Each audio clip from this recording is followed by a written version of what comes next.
So S1, January 2013, question 1. When a four-sided spinner is spun, the number on which it lands is denoted by x, where x is a random variable taking values 2, 4, 6 and 8. The spinner is biased so that px equals x equals kx, where k is a constant. Show that px equals 6 is 3/10. What you couldn't do here is you couldn't work backwards. You couldn't start with x, probability of x being 6 equals 3/10. Use that to work out the value of k, and then show that it would be 3/10. You can't use something you've got to show in part you're working out. We need to. Well, we think what we do with these. This means x can take the values 2, 4, 6, and 8, and it does so with probabilities kx. So the probability it takes each one of these values is k times the x value. So 2k, 4k, 6k, and 8k. And what do we know about probability distributions, about discrete random variables? They all add up to 1, exactly that. We know that the sum of all of those probabilities is supposed to be equal to 1. So 2k plus 4k plus 6k plus 8k must be equal to 1. Add these up and we get 20.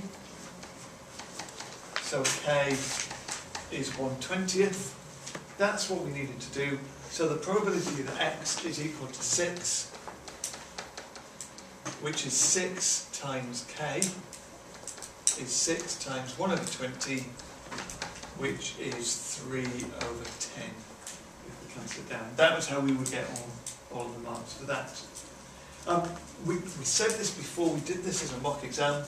When it comes to calculating the expectation and the variance, it's in the formula booklet what we need to do. So the expectation is the sum of all the x's times the probabilities.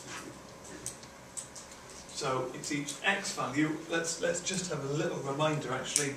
Here we've got x, 2, 4, 6 and 8, and the probabilities of each one are that number times k. So 2 times 20th is 1/10. 4 20ths, that's 2/10, so 1/5. 6/20 is 3/10. 8/20 would be 4/10. 4, 5, 6, 7, 8, 9, 10. That's right. So the expectation of x would be 2 times 1/10 plus 4 times 1/5 plus 6 times 3/10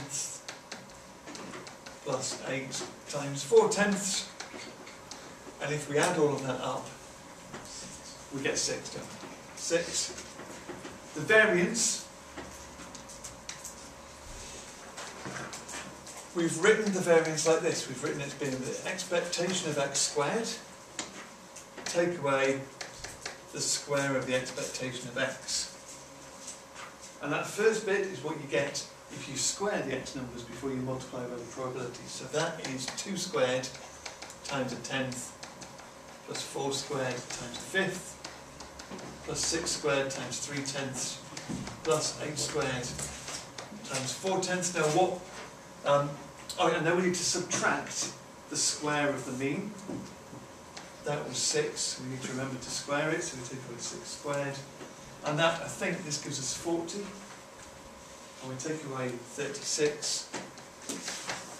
So this came out as being 4.